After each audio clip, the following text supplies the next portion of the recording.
Good morning. Time for lab, huh? So this week in lab, what we want to be looking at are forces and accelerations, and how they're related. Now in class we've been talking about this. We've been saying that if we have no net force acting on an object, if all the forces cancel out to be zero, an F net of zero, then there won't be any acceleration. Objects will travel at constant velocity. It's when we have unbalanced forces, when we have a leftover force or an F net, that accelerations will occur. And one of the examples that we looked at in class consisted of a couple of pulleys and a couple of objects. We're going to say they have masses M1 and M2. Now if M1 and M2 are the same, and we attach those with a string over the pulleys, then we would guess that we would have maybe constant velocity if we put them into motion. But if one of the masses is larger, then we're going to imagine that we're going to have an acceleration in the direction of the heavier object. So if one of the masses is larger, here are the force diagrams. Here is object 1. It's got a mass of m1. That means that there's a gravitational force acting on it of m1g. And because of the presence of the string, there's a tension upwards on object 1. So the acceleration, let's assume the acceleration on this side is downwards. Well, then for block number 1, the acceleration formula can be written down as m1g minus the tension divided by m1. So this is Newton's laws of motion, right? The formulas representing that. And it says I have to look at the forces acting on the object, divide through by the inertia, or the mass of the object, and then use that to determine the acceleration. So now, we got to make sure that the plus and minus signs are correct. And the way we determine that is, we decided that object 1 is headed downwards, the acceleration is directed downwards, and that means that m1g, which is in the direction of the acceleration, that's going to get a plus sign.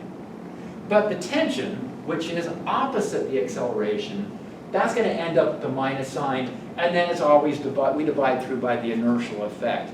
Now in class we've also talked about how mass shows up in two different places in these formulas. Mass determines how large the gravitational force would be. That's one of its properties. But mass also provides an inertia. If an object has more mass, it's harder to get it to accelerate. And so those are two distinct properties of mass, and they've shown up in the formula as we've shown. Now, object 1 is connected with a string over some pulleys to object 2. And the pulleys, we said, for now, they're very low mass, they have very little friction in the hubs of the pulleys, and as a result, we're going to neglect their effects until we get to chapter 10 and 11. So for right now, the pulleys are negligible, their effect. And that says that the string will have the same tension throughout. So whatever tension is pulling up on object 1, we're going to have the same amount of tension pulling up on object 2. Since the two objects are connected with a string, that means that whatever the acceleration is for object 1 downwards, that's the very same number, the very same value as the acceleration for object 2 upwards. All right? So we don't have two different accelerations going on. We have just one value of acceleration, and we can take care of the directions by using our force diagrams and putting some arrows in, down, and up to show the direction of the accelerations. Now we already analyzed object 1. Let's take a look at block number 2. Well, block number 2 is going to be have a force acting on it. There's a tension force upwards in the direction of its acceleration. So for block 2, tension gets a positive sign. It's in the direction of the acceleration of block 2. This time it's gravity that's opposing the direction of the acceleration. So that gets a minus m2 times g. So forces divided by mass, forces divided by mass. Now what we've been doing in class and what we're doing here in lab is we're taking the formula that we've written down for the motion and we've rewritten it in terms of the tension. So I've solved for tension here, solved for tension here. That says that this expression, m1g minus m1a, that looks better, m2g plus m2a, those two items can be set equal to each other. So a line or two of algebra leads us to the acceleration times m1 plus m2, bringing the accelerations to the same side, is equal to m1g minus m2g. And that can be written, now this is my favorite way of writing this, and you guys have seen this in lecture. I like writing it in terms of net force divided by net inertia. If I think of these two blocks as being part of a system of objects, then the tension is what we call an internal force. The tension is acting between the two blocks, and if I treat them as kind of one system of objects, then I can ignore the tension and just focus in on the external forces.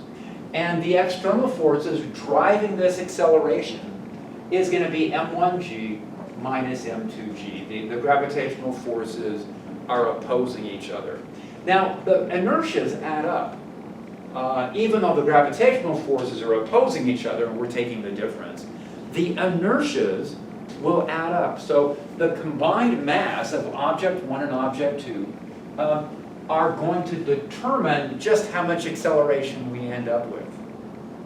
So if m1 and m2 are pretty large, then it could be the acceleration is really small. So we can look at that formula and we can kind of think about, how can I play around with different values of m1 and m2 in a way where we can control the acceleration? Now, what we would like to do in this lab, what our objective is for the day, is to calculate the gravitational field little g. Now, we have two names for little g. We can call it the gravitational acceleration, or we can call it the gravitational field. And now that we're moving along into chapters 4, I think it's useful to start thinking of little g as a gravitational field. The gravitational field determines how much force will be acting on an object with a mass of m. I can take m times g, and that will give me the gravitational force. So in any case, we've got a formula here, and what we want to be able to do is go in and evaluate, come up with a value, a measured value of little g, of the gravitational acceleration or the gravitational force. Now, last week, or the previous lab we looked at with acceleration, we measured the gravitational acceleration, and I don't know if you guys remember, but I think the numbers were a bit rough. Even though it seemed at first that we had a pretty good lab setup, a closer look shows that if the measurements are made only at the level of accuracy of a millimeter or so, it's not enough to get a reliable, precise measurement throughout. I'm hoping, well, today we're going to run into some more problems, some different problems, but some additional concerns that we've got here. First of all, we've introduced this as if there's no friction, there's no air resistance. Well, that's not quite true, right? When we'll take a look at our setup here in a minute, but there is going to be some friction. There is going to be air resistance happening. The string, we're assuming that the string doesn't have any mass, but it does. So there's a small amount of mass in the string also. Now, the plan here is to use the formulas that we've derived here. We now have a formula. We can get the acceleration in terms of the gravitational field. So one of the issues we ran into last week, last lab, is that things happen so fast those streamers, the metal discs that we were dropping, they dropped so quickly that we didn't even try timing them. Well, we used a motor. We used a motor that was rotating rapidly to try and time it. So I guess we really did try to time it, but not with like a stopwatch. We were using a strobe light with a motor speed to determine how fast things were happening. This week, what we're going to try and do is we're going to slow things down. So the accelerations this week are not going to be equal to g. They're not going to be 9.8 meters per second squared. And that's because I'm not just dropping one object, we're releasing two objects. And what we can do is, for example, we could make the masses very similar. I could put, 400 grams on one side and 300 grams on the other side. And then the difference here is relatively small. And then the sum here is pretty large. That means the acceleration will be less. Now we can time this acceleration, and that's what we're going to have to do. So I've got my phone out with the stopwatch on it, getting ready to time these. So we're going to have to measure how far these things are dropping. So we're going to release these things, and object one is going to drop some distance to the floor. That's an easy way to measure the timing. And we'll call that distance h. Now, from kinematics, what we've learned for constant acceleration, so we're assuming this time the acceleration is constant. Last week, if you remember, we actually mapped out the individual data points to see if the acceleration was really, if the observations were consistent with a constant acceleration. But this week, we're going to use formulas assuming that we really do have a constant acceleration. And that says that if I measure the height, and then I do some careful timing, I can get a value for the acceleration. Once we calculate how fast the acceleration was, I can put that into a formula right here. A divided by m1 minus m2 over m1 plus m2. I can calculate a value of g. Okay. Now, what we want to do today is we want to try many different combinations of M1 and M2. So here's a data table. So, for example, we could say, let's try 250 grams and 200 grams. Maybe we could start with that. Now, if we did 250 grams and 200 grams, that would say that M1 minus M2 over M1 plus M2, that's like 50 over 450, that's like 1/9. I'm going to guess, maybe I've got this right, this is going to be like 0.111. So what we're predicting here is that the acceleration is only going to be 1/9 as large as the value of g. So we're going to really slow things down, that's going to help. And then we're going to start from a pretty high location. So we're going to get some posts set up within the lab room here, and we're going to drop things a longer distance. We'll try and drop them, maybe we'll get as much as 2 meters of drop. We'll see. So that'll help. More distance means more time, and we want to get the timing to be as reliable as we possibly can. All right, now one approach might say, well, let's do this. What if we do 250 grams here, and here we do 249? What if there's just 1 gram difference? Wouldn't that really slow things down and allow us to do a very careful measurement? And as you guys might imagine, we're going to run into problems with friction. So if we slow things down, the plus side, the upside of that, if we slow them down, we can do more careful timing. And better timing is going to allow us to get a more reliable value for the acceleration. The downside is that if we really slow things down, the frictional forces will begin to become more and more important.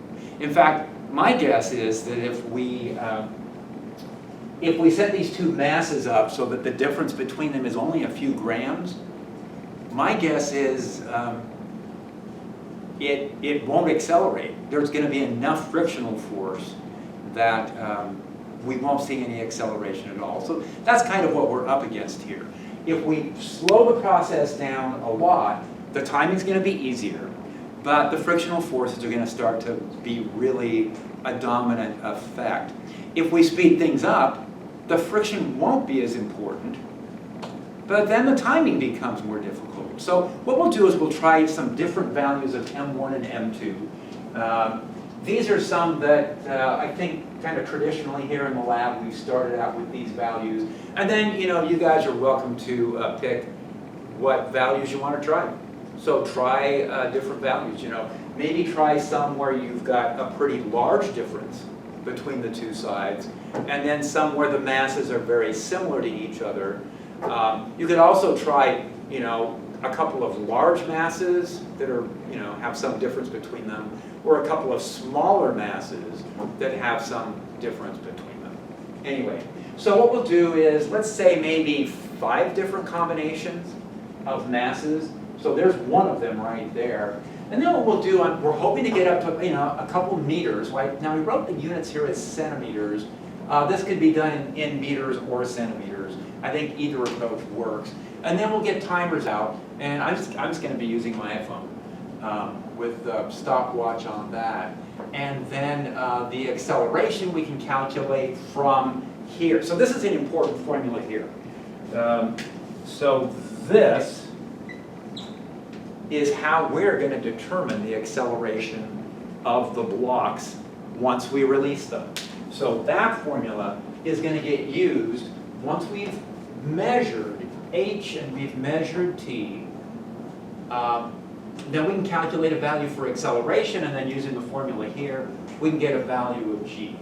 Now, once we've done our 5 different combinations, we're going to have 5 different values of g.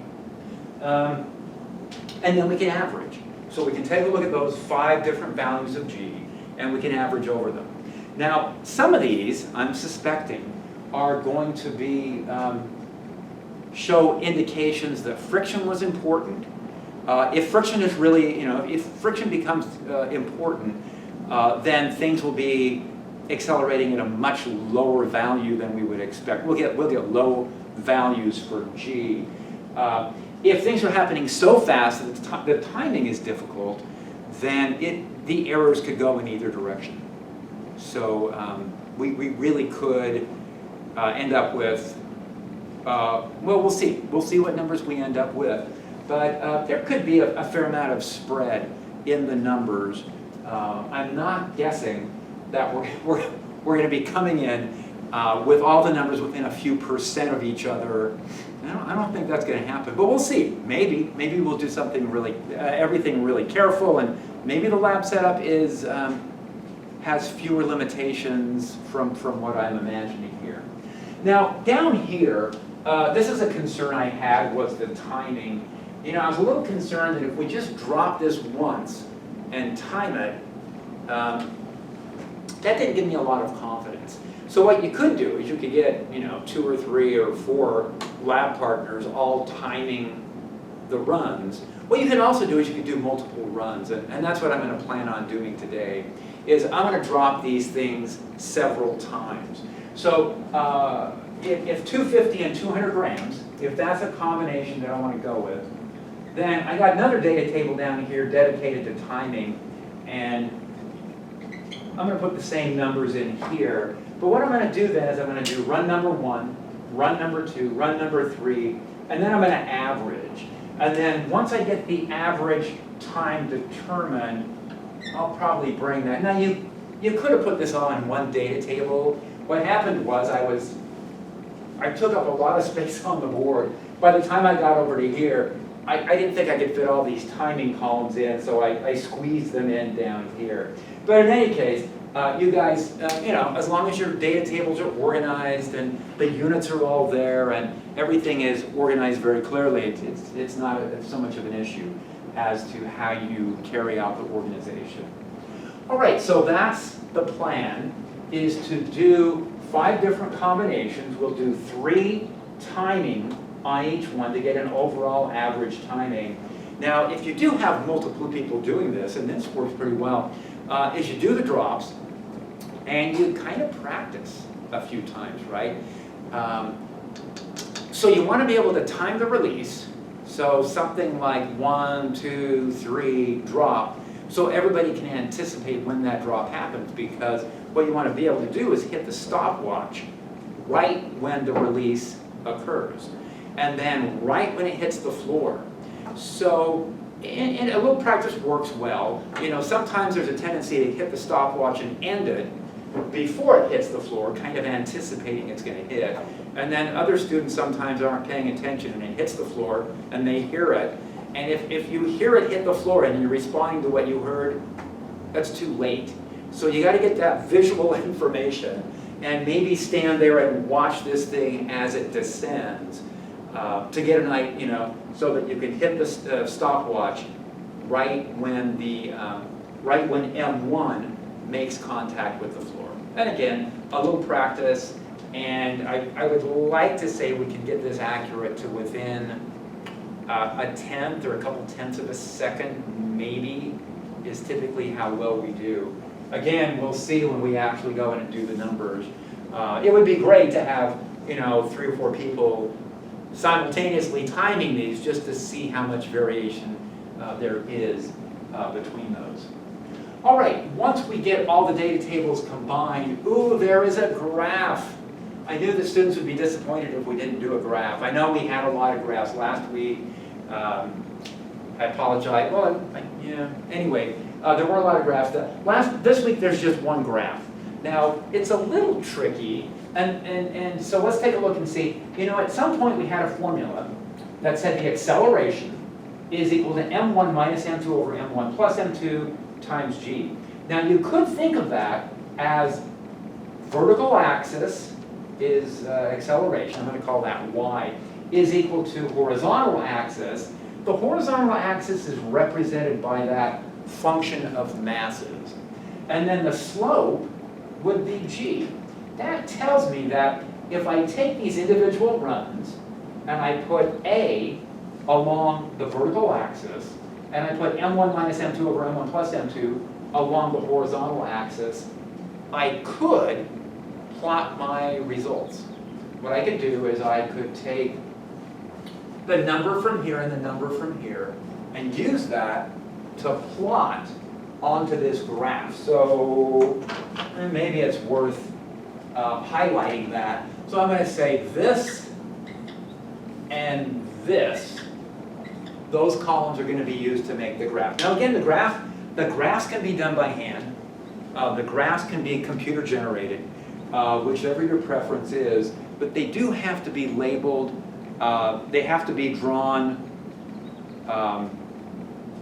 clearly, they have to be labeled clearly with sensible units. They don't have to be always completely standard units. They don't have to be meters, and they could be centimeters, but some kind of unit that's used pretty standardly is what you want to have. And so these things need to be labeled.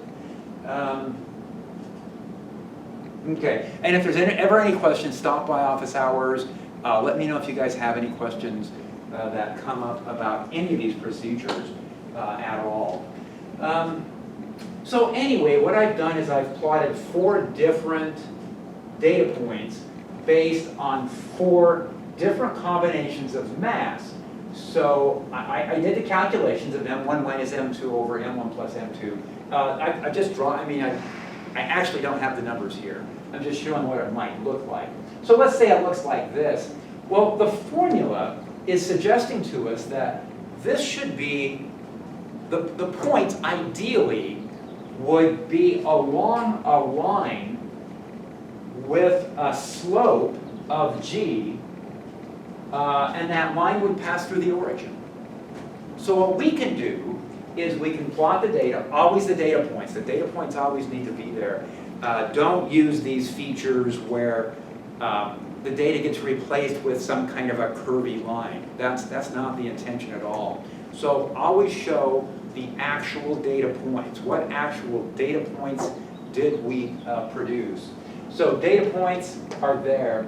And then there's what's called a fit line. Now we did this last week with the acceleration lab. And so there's a fit line that goes and best represents all of the data points that we've drawn. Now if you're creating this graph in Excel or something, then there are going to be options in the menu to go in and draw the best fit straight line. If you're doing this by hand, that's fine, but use your judgment and get a ruler up there and move the ruler back and forth.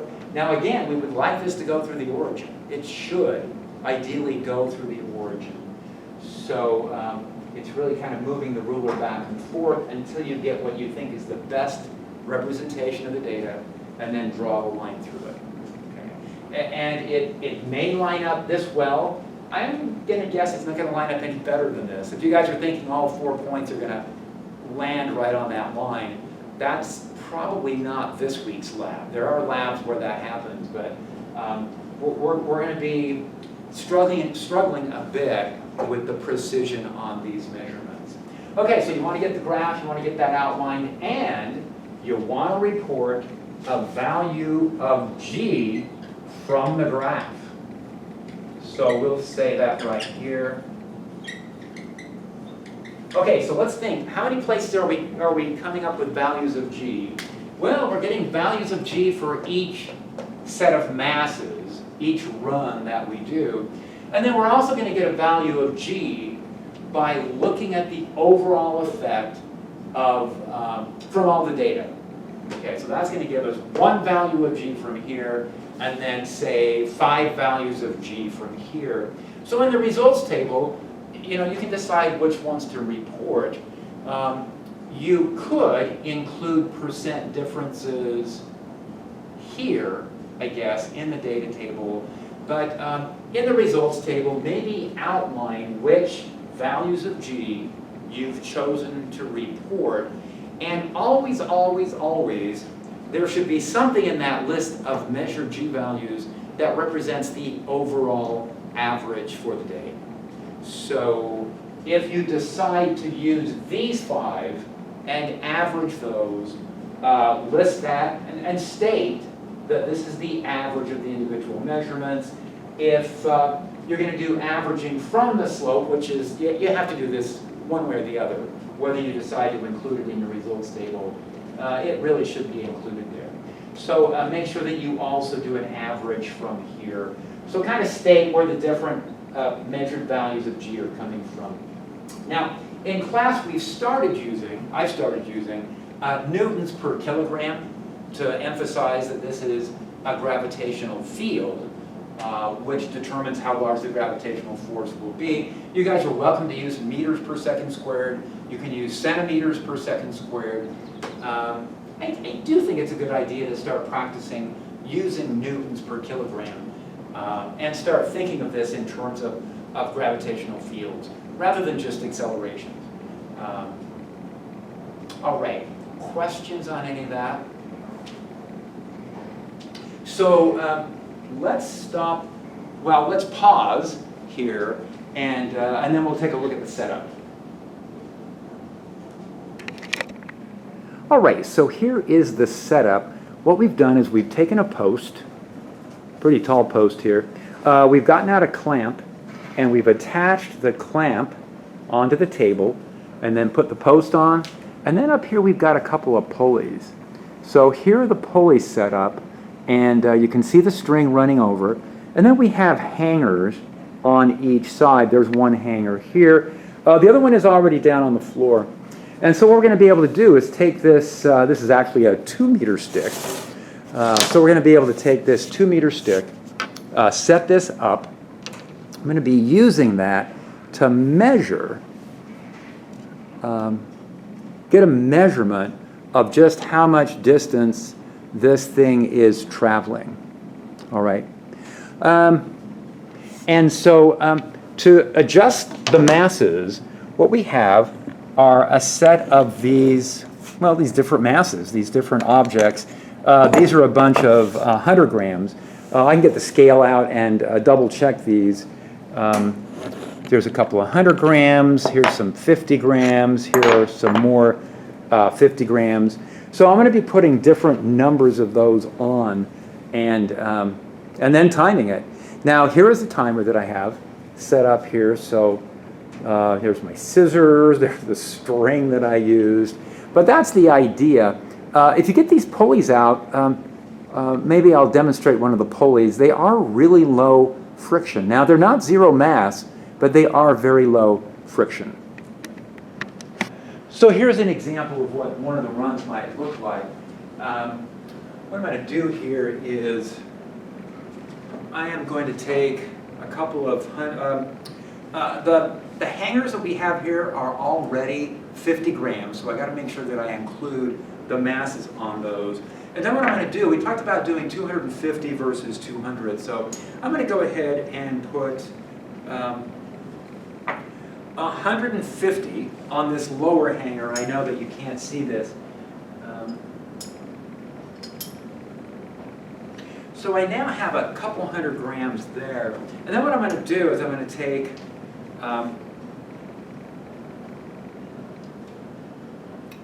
so I've got 250 on this side, I've got 200 on the other, and I'm going to release that.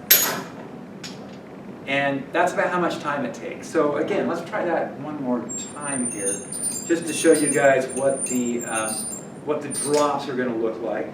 Now, I am going to time it this time, so I could use some lab help here. But so here's my timer. I've got this set up at 0, 0, 0. So here I'm going to release this, and I'm going to start. And then I'm going to stop, okay? And I didn't stop in time, so I'm going to have to practice this a few more times and make sure that I do. But let me try this one more time. Everything's staying in place. So far, so good. I'm going to try a different release. Let me do that. So I'm going to reset my timer. I'm trying to make the release so that it has no effect. Here we go. Ready, set.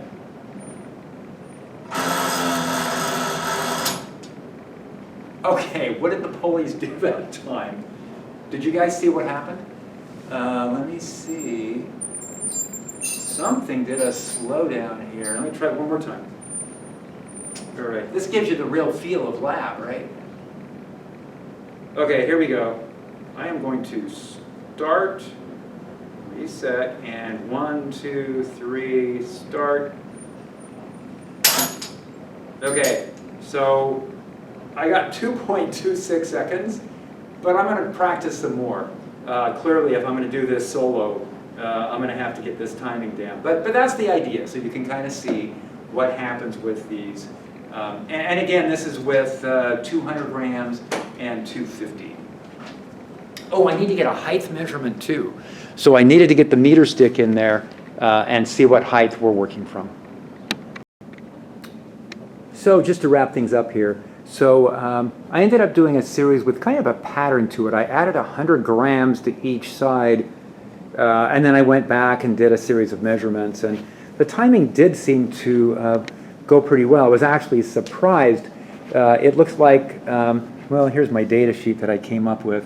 If you take a look at this, and I'll be posting this on Canvas, the timing was within a couple tenths of a second, you know, the 3 timings for each one of the settings. And so we'll see. We'll see what numbers this gives us. Another interesting thing I found was when I was measuring the drop distances, the heights, I found out that there was stretching taking place as the string, as I went up to higher masses with the weights.